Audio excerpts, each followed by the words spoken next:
Spoštovani gledalci in gledalke Studia Bistrica, lepo pozdravljeni. V tokratni oddaji si oglejte. Predstavitev knjige Jožeta Možine Slovenski razkol. 76. sejem Cvetni petek v Slovenski Bistrici. Na zgornji poskavi proslava ob 72. krajevnem prazniku. Območno Maroltovo srečanje odraslih folklornih skupin. Na Črešnjevcu koncert ob materinskem dnevu. Srečanje članov območnega odbora stranke Desus Slovenska Bistrica. Odzivi na dogajanje pri osnovni šoli Pohorskega odreda. Predstavitev projektov Las dobro za nas. Odbojkarice Bistrice izpadle v 3. slovensko ligo. Skupščina Športne zveze občine Slovenska Bistrica. V Viteški dvorani Bistriškega gradu so pretekli četrtek predstavili knjigo dr. Jožeta Možine z naslovom Slovenski razkol. Monografija Slovenski razkol je knjiga, ki odgovarja na vprašanje, zakaj in kako so Slovenci med drugo svetovno vojno spolzeli v oster narodni razkol. Jože Možina je slovenski zgodovinar, zaposlen kot novinar, voditelj in avtor dokumentarnih filmov na televiziji Slovenija. Da ne bi gledali črno-belo, da so bili v partizanskem gibanju sami slabi, pa potem na nasprotni strani sami dobri.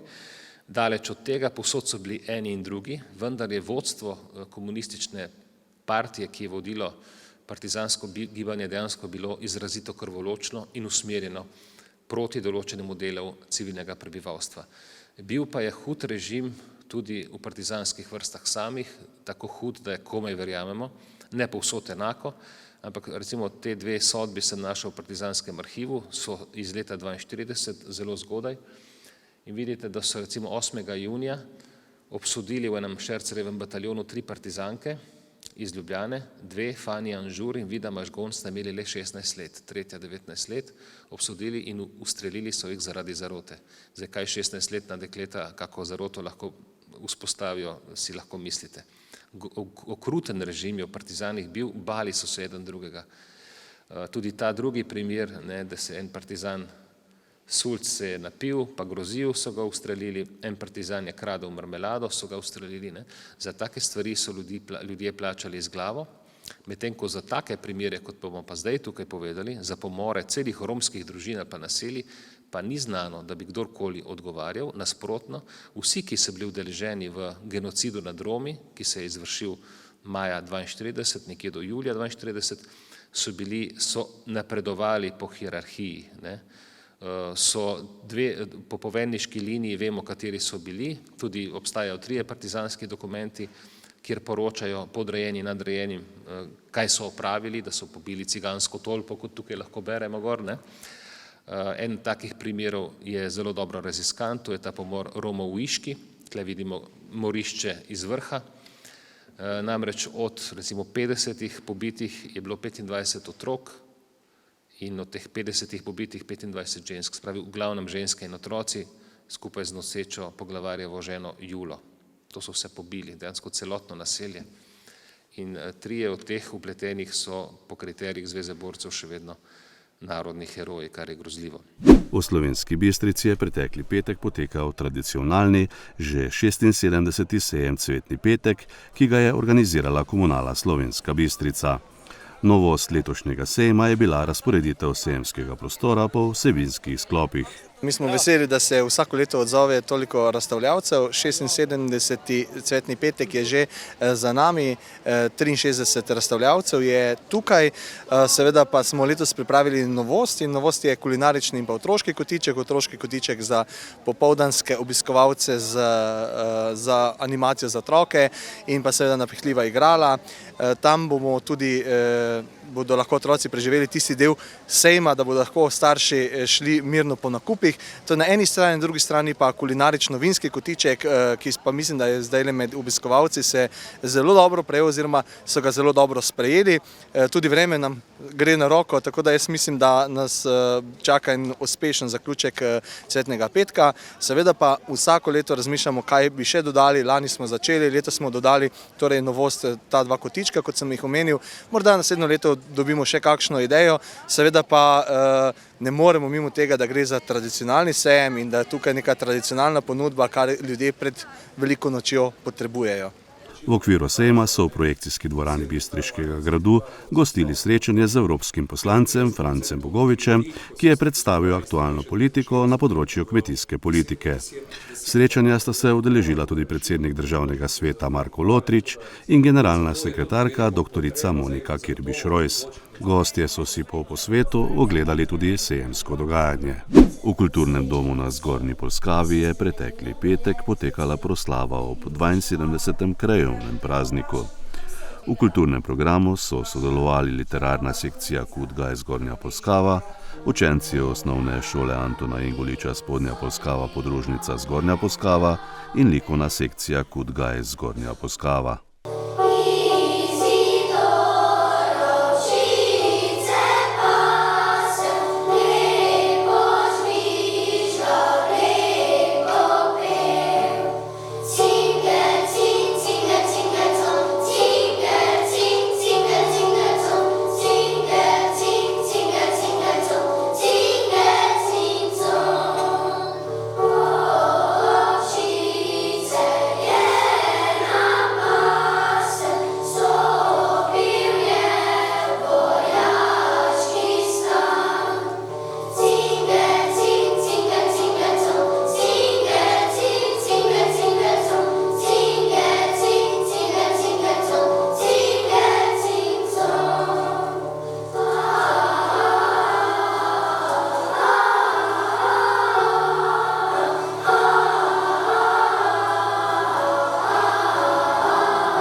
V domu krajanov Makole so preteklo soboto izvedli območno Maraltovo srečanje odraslih folklornih skupin.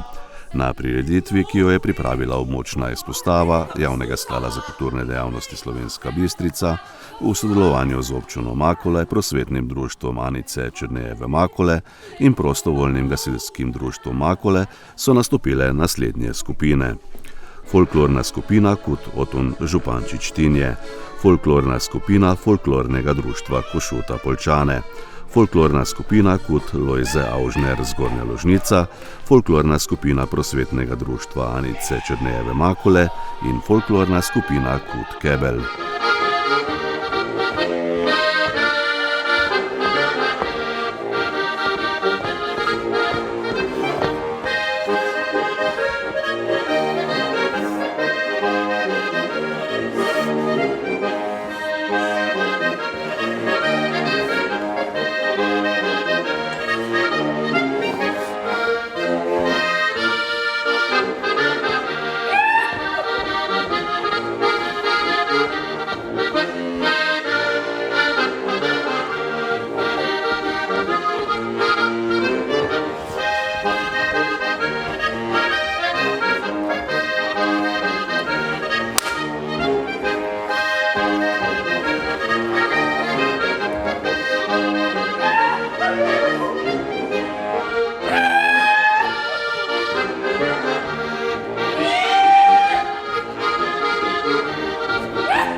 Se navja same zaškolale.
V Domu kulture na Črešnjevcu je preteklo nedeljo potekal koncert mešanega pevskega zbora Kut Štefan Romih Črešnjevec z gosti. Prireditev z naslovom Slovensko pesmijo v pomlad so pripravili ob materinskem dnevu.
V veteranskem centru Brinje so se pretekli četrtek sestali člani občinskega odbora stranke Desus Slovenska Bistrica. Razpravljali so o razmerah in načrtih Desusa na nacionalni ravni ter o delu lokalnega odbora stranke. Neformalnega srečanja se je udeležil tudi predsednik stranke Desus Anton Rifel. V bistvu malo sta dva izziva pravzaprav pred nami. Eden je kongres, ki je seveda nekako v pripravah in stvari nekako potekajo. Kandidature za različna mesta v stranki so bile rok do 22.12. Jutri je kadrovska komisija, jutri bo zasedala kadrovska komisija, kjer bo pravzaprav začeli pripravljati tudi ta del. Zdaj vse aktivnosti počasi potekajo tudi v ozadju, tako da bomo videli, kako bo tudi, seveda se delajo odločilni dnevi v enem tednu, kako bo ta zadeva stekla naprej. Zdaj, kongres je seveda pomemben, glede na to, da jaz sem bil imenovan po odstopu gospoda prejšnjega Ljuba Jasniča in pa generalnega sekretarja Potočnika 2. marca v lanskem letu in seveda sem nekako poskušal v tem obdobju stranko ohraniti, bom rekel temu, ker bilo je pač zelo kritična situacija, no uspelo nam je, seveda za skupno ekipo, da smo ohranili, da se nismo priključili nobeni stranki, čeprav so nas nekateri želeli, Gibanje Svoboda predvsem so bili zelo agresivni, da bi se priključili. Zdaj mogoče se v tem obdobju pač dokazuje, da ta ženitev najbrž ne bi bila dobra, ker nas ne bi bilo več, Gibanje Svoboda pa rating pada, skoraj tedensko. Tako da ta zgodba je pravzaprav prava in je prav, da smo šli po tej poti. Seveda nas čakajo še drugi izzivi. Evropske volitve, sklep sveta je bil, da gremo na evropske volitve. Malo že včeraj je bila komisija v Ljubljani okrog tega. Zdaj v tem trenutku je v igri še dr. Uroš Lipušček, poznate ga vsi novinarji iz televizije Ljubljana, komentator različnih dogodkov. Kolikor poznamo, ta zadeva potuje po Sloveniji in predava v glavnem to, kar on obvlada, vojne v Izraelu, ja, pa v Ukrajini, zdaj tudi kitajske razmere dobro vlada in tako naprej. Tako da zdaj stvari so tudi v tej fazi, ker pravzaprav kongres je prej, evropske volitve so pa junija, tako da imamo še kar nekaj časa, da te stvari bomo lahko peljali naprej. Poročali smo, da se je pred dnevi pri osnovni šoli Pohorskega odreda med učenci zgodil besedni obračun z grožnjami. V odzivu na nedavni dogodek v okolici osnovne šole Pohorskega odreda, ki je pritegnil pozornost in skrb naše skupnosti, varnostni sosvet občine Slovenska Bistrica izraža odločno zavezanost k varnosti učencev in zaposlenih. Varnostni sosvet občine Slovenska Bistrica je na torkovi seji ugotovil, da so vse institucije hitro in pravočasno odreagirale na nedavne dogodke v okolici osnovne šole Pohorskega odreda. Kot so zapisali v sporočilu za javnost, sosvet z vsemi deležniki aktivno sodeluje pri zagotavljanju varnega učnega in življenjskega okolja za otroke. Ob tem poudarjajo, da je v tem času bistveno, da delimo točne informacije, da zmanjšamo zaskrbljenost in strah. Dezinformacije samo poslabšajo situacijo. Zahvaljujejo se vsem, ki sodelujejo pri zagotavljanju varnosti šole, zlasti vodstvu šole, policiji, staršem in zaposlenim. Iz policijske uprave Maribor so medtem potrdili, da so bili marca obveščeni o sumu groženj na območju ene izmed izobraževalnih ustanov na območju Slovenske Bistrice. Na obvestilo so se nemudoma odzvali in v sodelovanju s šolo, starši in lokalno skupnostjo izvedli prve nujne ukrepe za zagotavljanje varnosti življenja in zdravja ljudi ter varnosti premoženja, ki jih bodo izvajali dokler oziroma če bo to potrebno. Policisti so intenzivno zbirali obvestila zaradi morebitnega suma uradno pregonljivega kaznivega dejanja ter izvedli več razgovorov z različnimi deležniki ter druge preiskovalne aktivnosti. O svojih ugotovitvah bodo z ustreznim dokumentom obvestili pristojno tožilstvo.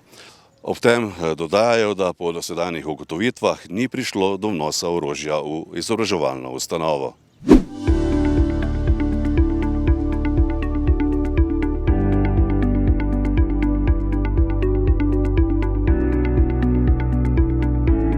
Na Črešnjevcu so v okviru projekta LAS obnovili vodnjake in perišče. Vodnjak ob Vaškem perišču je zgrajen v tako imenovanem panonskem stilu. Poleg tega so obnovili še nekaj ostalih vodnjakov v kraju.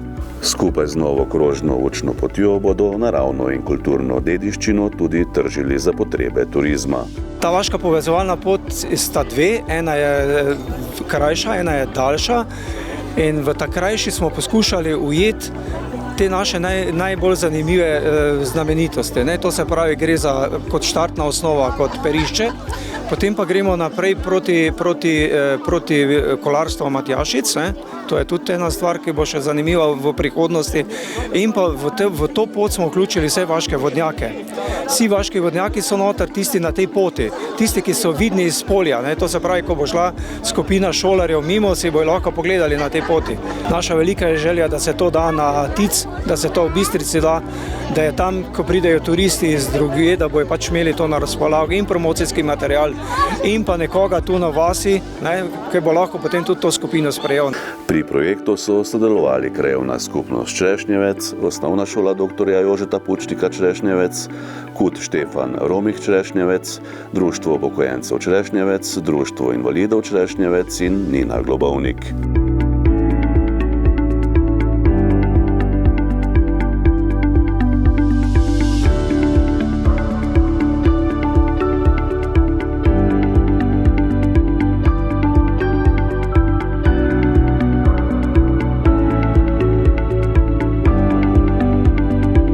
Odbojkarice iz Slovenske Bistrice so s tekmo zadnjega kroga v drugi ligi Vzhod proti Lendavi zaključile ligaško sezono 2023-2024. Žal pa se sezona ni najbolje končala za varovanke trenerja Marka Pongračiča, saj se po dveh sezonah drugoligaške konkurence selijo rang nižje, torej med tretje ligaško odbojkarsko druščino. Mi smo vedeli, da že lani, ko sta nam dve igralki, ki sta nam pomagali s Formisa, uči nazaj Formis. Letos je šla na pol sezone še Mija, Jaz še vedno mislim, da z Mijo bi mi 2 tekme dobri in bi ostali, ampak vse toliko, da je Mija zdaj, ki je, bom rekel, malo pojačala Zreče, so one bile prve, da tudi to nekaj pomeni. Mi bomo pa zdaj naredili reorganizacijo. Odigrali smo solidno drugo ligo, ampak vidi se, da smo mladi, neizkušeni in ko je najbolj važno, se mi zmotimo. Druge ekipe pač naredijo nekaj malo bolj racionalnega, mi pač kako neumnost preveč in zdaj smo v zadnjih 5 tekmih, mislim, da izgubili pol seta na razliko. Žal, mladost, malo neizkušenost in v odbojki se vsaka napaka kaznuje. Pomembno tekmo proti Lendavi so Bistričanke izgubile v 4 nizih 1-3. Nizi pa so se končali 24-26, torej v podaljšani igri prvega niza, 21-25, tretji niz so gostiteljice dobile 25-16, zadnji, četrti odločilni niz pa so gostje dobile na 18. točki. Zmaga je bila danes tu, je tudi fantastična z športnega vidika.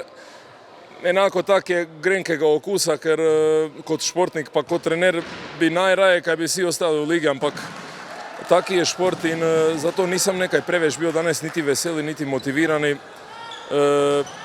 Zelo cenim trenerja Bistrice, pa ekipo imam rad in tako da sem danes malo pomešanih emocij. Prvi niz, ki so ga Bistričanke izgubile v podaljšani igri 24-26, bi lahko pripadel domačim igralkam, če bi izkoristile prvo zaključno žogo in to pri rezultatu 24-23. Vendar takrat Rahletova ni najbolje odreagirala na začetnem udarcu. V drugem nizu so Lendavčanke vodile že z 10-16, ko je dobro polje odigrala Lara Lutar. Igralke Bistrice so v končnici prišle na 20-22. Kristanova je dosegla točke za priključek. To pa je bilo tudi vse v tem nizu, ki je odšel v Lendavo z 21-25. Tretji niz so sebi v prid obrnile gostiteljice 25-16 in tako znižale v tekmi na 1-2. Škornikova je odlično odigrala na začetnem udarcu in na mreži bilo je že 8 točk prednosti in to pri rezultatu 14-6. Gostje so do konca niza dosegle še samo 10 točk. Dobro je v tem nizu igrala Maša Vanček. Svoje točke je dodala tudi Eva Rožanc. Niz pa sta zaključili Rahletova in kapetanka Neli Rajh. Po vodstvu v četrtem nizu z 2-1 za Bistričanke je nato nadaljevanje bilo v znamenju igralk iz Lendave, ki so na krilih Nataše Anžel in Klare Škvorc zaključile niz 18-25 in tudi tekmo z 1-3. Začele smo dokaj slabo, v drugem setu še slabše, potem smo pa igro dvignili, ful smo se borili, ful smo si želeli zmago, da ostanemo v ligi, samo zdaj se nam to ni uresničilo. Zdaj že res par tekem ful slabo igramo, res smo ful se popustile in bomo mogli to pač na naslednji sezoni popraviti, ampak pač žal v tretji ligi.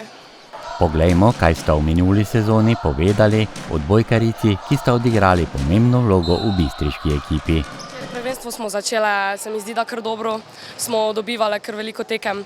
Potem se nam je malo zalovilo, pa se je pač začelo tisto obdobje, ko smo v bistvu na tekmah premagali same sebe.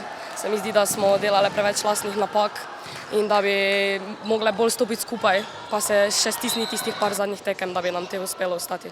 Pred 2 letoma smo se res pač borili za to, da smo prišli v drugo ligo, pa sem bila takrat res ful vesela, da nam je to uspelo, ker pač vseeno takemu malemu klubu ni tako lahko priti nekako tako daleč. Borili smo se za to 2 leti, pokazali to, kar smo znali, trenirali na polno. Zdaj se je pač zgodilo to, kar se je zgodilo, bilo je pričakovano. 2 meseca pač nismo igrali tako, bi mogli igrati. Tako da ja, pričakovali smo, da bomo izpadli, zdaj pa gremo dalje v 3. ligo, zdaj bomo pa pač tam pokazali to, kar znamo. Poraz je in bo vedno boleča stvar. Tudi v športu, ne glede na rang in zvrst športne panoge, je pa na koncu tudi vedno sestavni del življenja. Tega se dobro zaveda tudi vsa ta leta prvi strateg ekipe Marko Pongračič, ki ima že tudi strategijo za prihodnost ženske odbojke v Slovenski Bistrici. Mi imamo v klubu 170 deklet, delamo tudi v Poljčanah. Mi bomo zagotovo se vrnili v drugo ligo čez par let, zagotovo. Imamo znanje, imamo pogoje, punc je dovolj. Zdaj bomo prevetrili ekipe, te malo starejše se bomo zahvalili, malo bomo naredili na novo, vse selekcije, to, da tudi v tretji ligi prvo leto verjetno ne bomo šli na neki rezultat, pa bomo še gradili ekipo, potem naslednje leto pa verjetno bomo morali iti na vrh. Člani Športne zveze občine Slovenska Bistrica so se pretekli torek sešli na redni letni skupščini. Skupščine so se udeležili predstavniki 30 od 48 športnih društev in klubov, ki so prisluhnili poročilom o delu Športne zveze za leto 2023 in potrdili program dela in finančni načrt za leto 2024. Na današnji seji skupščine Športne zveze občine Slovenska Bistrica smo najprej razpravljali o tem, kakšno delo smo opravili v lanskem letu, v letu 2023 in pripravili načrte za leto 2024, ki smo ga že začeli z športnikom leta, ki je bilo v Viteški dvorani Slovenska Bistrica. Sledijo še številne aktivnosti, kar se tiče priprave športne oziroma spletne strani Športne zveze občine Slovenska Bistrica, sodelovanje z osnovnimi šolami oziroma športnimi pedagogi v osnovnih šolah in pa gospodarstvom, za katerega želimo, da pokriva tudi del stroškov pri razvoju športa v občini in športne infrastrukture v občini Slovenska Bistrica. Seveda so še druge aktivnosti. V mesecu septembru imamo športni vikend, že tradicionalni del. V čast občinskega praznika bo v začetku aprila turnir v malem nogometu, kjer se delujejo različni družbeni dejavniki v občini, od policije, vojske, športnikov, športnih delavcev in pa ostali, ki so tukaj vključeni. In jaz verjamem, da bomo te zadeve uspešno tudi naredili. In drugo, kar je, v letošnjem letu pričakujemo tudi številne druge športne prireditve, med drugim tudi kolesarski vzpon na Tri kralje, v katerem bo Športna zveza skupaj z Zavodom za šport in občino aktivno sodelovala. In pričakujemo tudi mednarodni teniški turnir v občini Slovenska Bistrica, ki bo v okviru te spletne zadeve Teniške zveze Slovenije in bo nekje izvajan v mesecu avgustu. Zraven tega je leto še olimpijsko leto, pomeni, da prihaja v Bistrico tudi olimpijska plamenica, prihaja teden mladih v športu in vseh te aktivnosti bojo kar na nek način so vplivali na dejavnost Športne zveze. Seveda ne smemo pozabiti tudi na naše klube in društva. Jaz verjamem, da tako od tekmovalnih športov, ki jih imamo v občini, kot seveda tudi do rekreacije v vseh starostnih skupinah, da bo tudi v letošnjem letu ta zadeva potekala v skladu z nekim svojim načrtom in da bomo stvari izpeljali v dobro, kar si želimo. V prvi vrsti potegniti čim več mladih na športne objekte in pa tudi vse starejše skupine, ki na nek način se rekreirajo v svoje dobro. Seje se je udeležil tudi župan občine Slovenska Bistrica, dr. Ivan Žagar, ki je predstavil nadaljnje načrte glede urejanja športne infrastrukture v občini. Najprej bi vseeno rekel to, da imamo mi v Slovenski Bistrici izjemno široko paleto športov in da gre res priznanje tudi vsem športnim delavcem, ki na koncu tudi svojim prostovoljnim delom skrbijo za to, da ti športi živijo, skratka, da so ti objekti, ki so do zdaj bili zgrajeni in jih kar nekaj bilo, polni. Zdaj seveda se načrtuje nadaljnje vlaganje v športne objekte, kar zadeva investicije v prihodnjem. V tem trenutku pripravljamo investicije v nadaljnjo obnovo športnega parka. Tukaj v Slovenski Bistrici, torej v obnovo tega centra borilnih športov in pa ureditve in povezavi z tem tudi obnovo centralnega igrišča nogometnega in seveda atletskih objektov, ki so ob tem. In nenazadnje seveda tudi dvorana za tenis je potrebna obnove. Tako da ob teh objektih, ki so tukaj v Slovenski Bistrici, je še kar nekaj dela, res pa je, da imamo kar nekaj dela še ostane tudi po objektih po ostalih krajih. Treba se le zavedati, da treba skrbeti na nek način za ta enakomeren razvoj in ob zavedanju seveda, da je infrastruktura tisti osnovni predpogoj, da se lahko športi dejansko tudi razvijajo. In jaz sem seveda vesel, da je ta nabor športa, da so objekti zapolnjeni. Jaz vedno rečem to, da je zelo pomembno, da mi odtegnemo tudi mlade, najmlajše od te digitalne navlake v analogni svet športa. Poglejte, veliko ste vložili v te infrastrukturne objekte v Slovenski Bistrici, verjetno pa godi tudi podatek, da imamo športni center, kjer se dogodki dogajajo torej iz ene strani, kar v druge športe predaljuje v posameznem športnem parku. Verjetno vam to tudi godi in nekako je v takšne infrastrukturne objekte potem tudi potrebno vlagati. Ja, ne, seveda, gledajte, na eni strani treba seveda držati vse te objekte v neki kondiciji, ne. Na drugi strani pa, kot sem že omenil, najbolj pomembno ob vsem tem je to, da so objekti polni, da živijo, da se seveda stvari dogajajo in nenazadnje se to tudi odraža tudi v rezultatih naših športnikov. Nenazadnje v preteklosti smo imeli kar nekaj tudi olimpijcev, verjamem, da bo verjetno tudi tako v letošnjem letu v olimpijskih igrah v Parizu, ker seveda so tudi ti vrhunski rezultati, ki naši športniki dosegajo, na nek način najboljša promocija za šport je najboljša promocija tudi zato, da mladi verjetno še lažje se pridružijo kateremu od športov, ki so pri nas prisotni. Biserci pa tako rekoč lahko najdete šport, ki ga želite trenirati, nenazadnje tudi kolesarstvo ali pa skakalni šport, če že to povežemo zdaj z zadnjimi dogodki v Planici, je pri nas prisoten.